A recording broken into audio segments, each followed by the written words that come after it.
Monsieur le ministre, une question sur la crime. Parce que dans les écarts extrêmement importants sur les recettes qui ont été, sur prévision de recettes qui ont été évoquées, il y a aussi la très mauvaise estimation de la crime.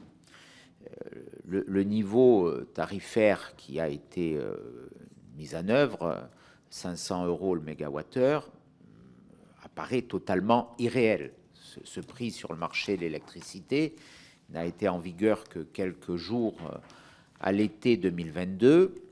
Qui a choisi ce niveau de prix? Est-ce qu'il y a eu une décision, un arbitrage politique? Si oui, à quel niveau? Est-ce que ça s'est fait à votre niveau, au niveau du ministre de l'économie, au niveau du Premier ministre?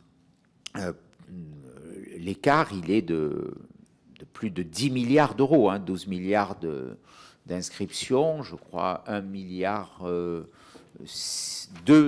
recettes réévaluées, initialement prévues à 600 millions d'euros. Comment expliquez-vous ce décalage qui est, parliez des collectivités locales tout à l'heure, qui là, pour le coup, traduit aussi une erreur de 1 à 10 n'est pas anodine. Comment l'expliquez-vous? Merci, monsieur le rapporteur. En fait, la révision, s'agissant de la crime, il y a eu des révisions successives en fait, du montant de son rendement. Et je crois que d'ailleurs, lors de l'audition du directeur général du Trésor, il a expliqué comment ils avaient bâti le montant du rendement entre la direction de la législation fiscale et la commission de régulation de l'énergie pour essayer d'apprécier en fonction des anticipations des prix de l'énergie les montants attendus. S'agissant du PLF 2024, la recette avait été réévaluée à 3,7 milliards d'euros. Et pour le PLFG, on l'avait réévalué à 2,8 milliards d'euros, compte tenu des éléments techniques transmis par les services. Et finalement, si j'en crois l'audition de Jérôme Fournel, la semaine dernière, le montant de la collecte s'est élevé à 1,7 milliard d'euros. Donc toujours en écart par rapport au PLFG, mais dans des proportions beaucoup moindres. Moi, je peux vous dire que je n'ai, pour ma part, pris aucun arbitrage politique sur le montant de la crime. Et cet arbitrage, à votre connaissance, a été fait à quel niveau et par qui?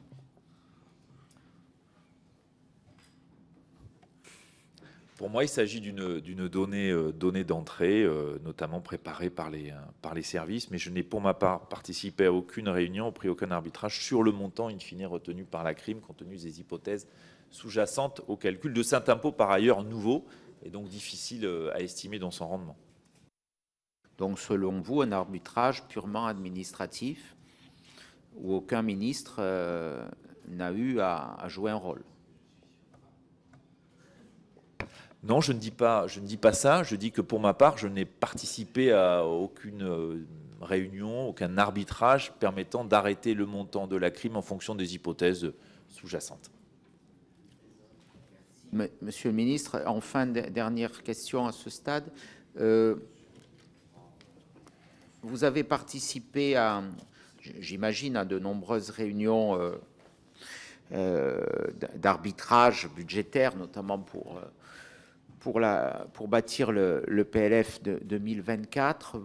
Est-ce que vous les avez faites fréquemment à l'Élysée avec le président de la République, avec le secrétaire général? À quel niveau et à quelle fréquence?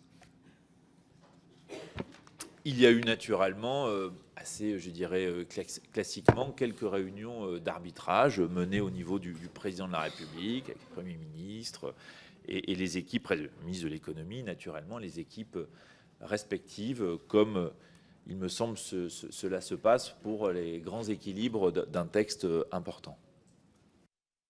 Je vous remercie, monsieur le ministre. Merci. Juste avant de passer la parole à Matthieu Lefebvre, juste une petite précision. La note de l'IGF que l'on évoque depuis tout à l'heure sur la répartition 20-80, elle concerne l'année 2023 exclusivement, et pas du tout l'année 2024.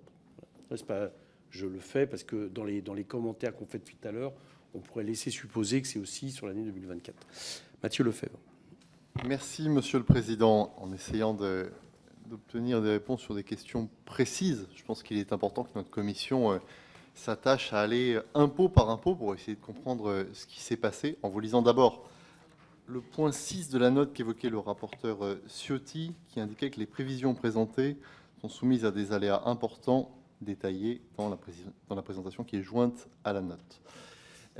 Monsieur le ministre, sur les grands agrégats de décalage entre la prévision et l'exécution, est-ce qu'on peut considérer qu'il y a de l'ordre d'une vingtaine de milliards d'euros sur les collectivités qui se répartit en dépenses et en recettes, environ 8 milliards d'euros sur la sécurité sociale qui se répartit entre 2 milliards d'euros en dépenses et 6 milliards d'euros en recettes, l'effet de la requalification par le comptable national qu'évoquait le rapporteur Ciotti à hauteur de 0,1 point de PIB, et que le solde est lié à des baisses de recettes sur l'État. Est-ce que ces grands agrégats, vous pouvez nous confirmer qu'ils sont les bons? Monsieur le rapporteur, vous parlez de l'année 2023 ? D'accord.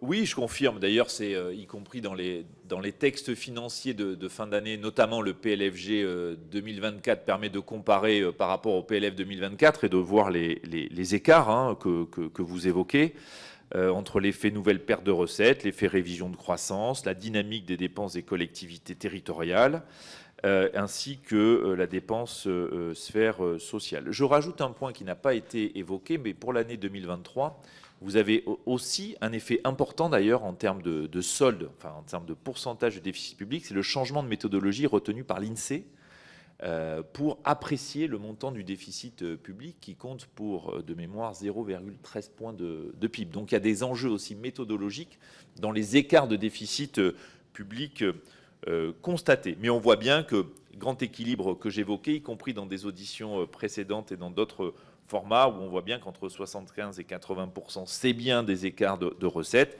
et que le reste, c'est des dépenses en écart par rapport aux prévisions dans le champ des collectivités territoriales, en effet.